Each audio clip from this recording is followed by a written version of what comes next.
Hi everyone, my name is Jade. Welcome to the first episode of Phenomenal Women, where I interview trailblazing women of dentistry who are dominating such a male-dominated field and how they trailblaze throughout dentistry. For today's video, I have the amazing Dr. Rhona Eskander with me. Thanks so much, Jade. And I will be interviewing her and taking you guys through her journey throughout dentistry, and she'll be giving us advice on how she became the woman that she is today. Oh, thank you so much. So kind. I was like, I don't know what to say to that, but I really appreciate it. I just wanted to start off by asking for a tiny summary about how you've acquired everything that you have and how you've gotten so far. So basically, I've always been creative. I've always been really passionate about subjects that aren't necessarily science-based, but I wanted to be a dentist since I was 12 years old. My aunt was a dentist and I was really inspired. My family also are a family of medics and scientists in a way, so my dad's a doctor, but I just loved dentistry because I felt you were so hands-on with patients, and also you had that relationship where they come to you every 6 months and doctors would only see patients when they were sick. So I really liked that element of it. And I was at school, and during school I was really good at English and philosophy and worked really hard to basically get my good grades in science. I was okay at science too, but I was always trying to marry like science and creativity the whole time. I got into dental school, it was really difficult. I found it really difficult to fit in with the dentist. I didn't really get involved with all the like med-soc, dent-soc, all those sort of things. And the dentists always made comments about how I was very different. VT was really hard for me too because I barely got into VT, then I got into VT, I did my VT training, and then after that I CV dropped all over London because I was so desperate to have the job that I wanted to have. I was living with a dentist at the time called Dr. Luke Athwell, and he was in my study group during VT, and he was really lucky because he was in a dental practice that had a lot of private potential. So for example, he going on courses doing smile design, Invisalign and so forth, and then for me I was just, you know, bumbling along, and I was like, no, I really want to do something more. I really want to do dentistry that's completely different, life-changing. And I started investing all of my time and money on courses, and I realized that cosmetic dentistry was the path I wanted to take because it really changes people's lives. It can transform their confidence and really give them the opportunities to do things that they didn't think they could do, like go on dates and have jobs that, you know, that made them feel like they were proud of their smile. And you know, I wanted to be part of somebody's journey. So after investing in all the courses and CV dropping all over London, there was a practice on High Street Kensington that gave me a chance, and they said, we really like the fact that you did a portfolio and cover letter, come and cover maternity leave. So I left my practice in Kent, packed all my bags and went to this practice in Kensington. And my boss at the time had said that he wanted to sell his practice in Chelsea because it was a private practice. The Kensington was an NHS one. It was making no money and he wasn't seeing any patients, but I said to him, I want to try and come and make it work. And people thought I was crazy because the practice had changed hands like 6 or 7 times in the last like 5 years. And then his daughter was the practice manager, and basically I started the whole social media thing before a lot of dentists. I saw an opportunity where I was like, okay, people are going on there discussing fashion, discussing food. I want to be on there and I want to inspire for dentistry. I want to educate. I want to do, why can't I be the same? You know, why can't we be like influencers? We should be influencing people's decisions, right? So I used Instagram as a tool, and I really believed in Invisalign as a product. And so what I did was that I married up the 2 I's, Invisalign and Instagram, and I grew my following. And then anyways, 5 years later, I ended up buying the practice, and that's where we're at. That's amazing. Like, hats off to you. Oh, thank you so much. So inspirational, and it's amazing that you saw a gap in the market. And you decided to pioneer your own pathway there. It's so inspirational. One question that we've got was, have you felt the need to change how you are perceived because you are a woman in such a male-dominated arena? Do you... So I think it's a great question, and I'm going to be a little bit controversial. Okay. Men haven't been a massive problem for me. It's in fact a lot of females that have been a problem for me. Internalized misogyny? So yeah, I think really what I'm trying to say is that I've been really lucky because I work with a lot of men. My business partners for Parlour are men.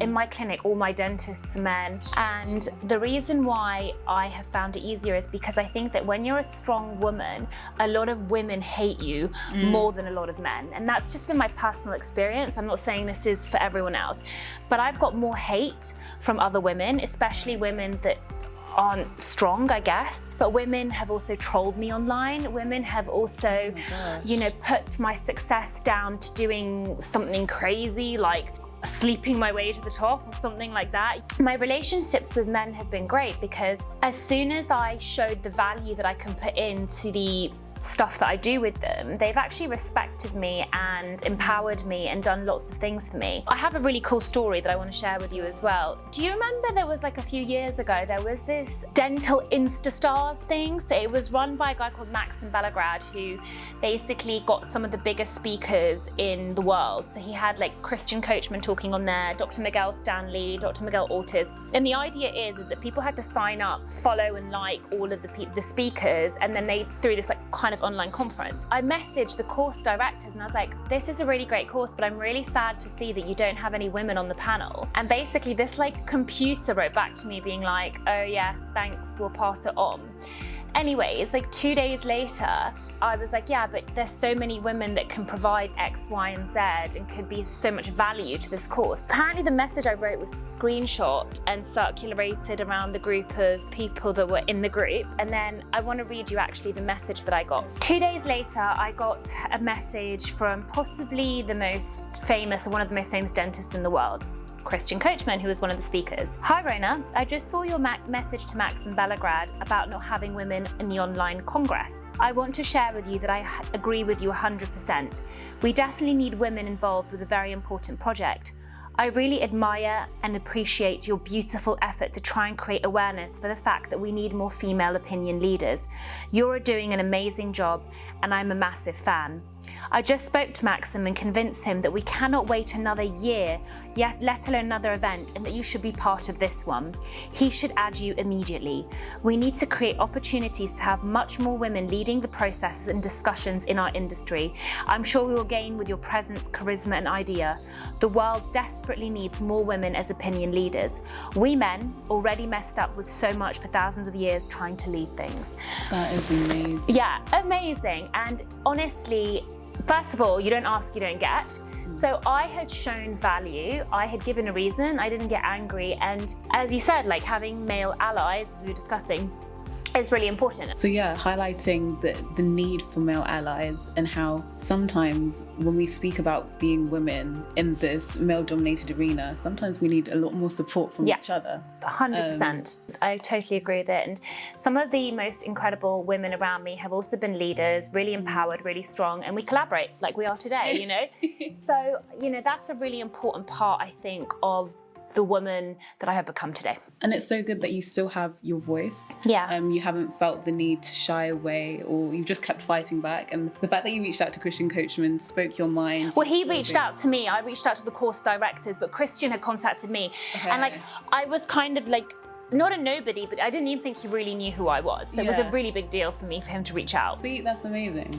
Who would you say are your 3 most inspirational people that you think you've looked up to, you've been inspired by, and have helped you get to the places that you are now? So I definitely think that there's been key people that have inspired my growth and inspired me to be the way that I am. Yeah. One of them was a guy called Patrick Drake, who was also my ex-boyfriend, but the reason I say that is because he was actually the face of and one of the founders of HelloFresh, the brand. Okay. So when I met him years ago, he inspired me to do stuff like video content and share story, and taught me all about that, and taught me really key things about business and how important it was to create a brand.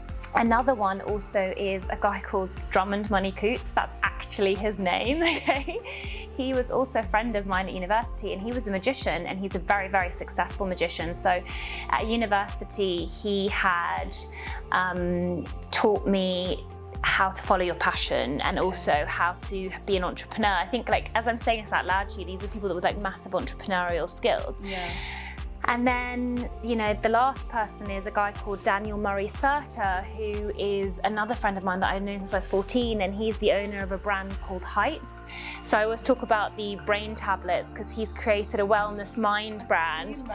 And he had inspired me because, number one, he coached me through Dragon's Den from like start to finish. He's an entrepreneur, has always put himself out there, but he's also massive about mental health, so has inspired me to kind of like talk about that more openly and free. I can't actually narrow it down to just 3 people because it's just so hard for me to do. But then there is just other people out there that I want to mention, like even Anna Middleton, my hygienist. We've been together for like 10 years and she's always encouraged me and she's always put me forward and she's always been there for me, and she's more than just a hygienist, you know, she's one of my best friends and I've been really lucky to have her. And it's amazing that you brought up Anna, because when I did work experience with you, I had a question that I wanted to ask an older female dentist, and I wanted to ask, it was about how I'm going to portray myself online, because sometimes you worry about, if you post this, what's it going to look like to other people? And you sat me down with Anna and you were like, okay, let's talk about this. What are the pros and cons? What are you worried about? Is it because you're a woman? Yeah. And it was that. So it was great to have you two as well. You as a mentor. Thank you so much. But you're doing an incredible job and I really mean that. And like the same way people saw the fire in my eyes, I see the fire in yours and I see the potential and the growth, you know. So I kind of feel that it's so important for me to help empower people like you. But right now I'm going to take a few questions from our poll on Instagram. Some people have been kind enough to ask some questions for Rhona and we're going to answer them right now. If you could go back in time, what advice would you give yourself in uni? If I could go back in time, what piece of advice would I give myself in uni? I would say stop worrying, stop sweating the small stuff and stop caring what other people think. Literally do what makes you happy, because you're going to waste so much time and energy trying to please other people and in the end it really does not matter. No point really. No. What has been the biggest challenge you have had to overcome in your career and why? The biggest challenge that I've had to overcome in my career was completing on buying a practice a week before the national lockdown in March 2020. And I have to say a big shout out to my social media manager, Holly, who literally helped me through everything, held my hand. And what we had to do is we had to think on our feet, right? Because everyone went virtual, everyone's jobs went virtual. And I said, what are we going to do? Like, I can't start treating people through the camera, you know? And, you know, we said, right, we're going to do consultations. We're going to offer them X, Y, and Z if they book in from now. You know, we're going to do tutorials. We're going to do this. We're going to do that. And I think like that really required digging deep, right? Quite literally digging deep, because you had to be sensitive towards what the situation, what was going on, but also ensuring that your business is afloat. So it was a really challenging time. And like, thank God I came back to a fully thriving clinic afterwards, but it was because we planned together and, you know, had overcome that big hurdle together, because it was a massive burden at the time, thinking I've just bought this practice, I've got this huge loan, and now like everyone's shut, you know. That must have been so stressful. Yeah. But hats off to you, because you're booked and busy until like summer. Yeah. You've been such a phenomenal woman and an inspiration to myself and other young dentists. So yeah, thank you so much. Thanks guys. Bye. I love this woman so much.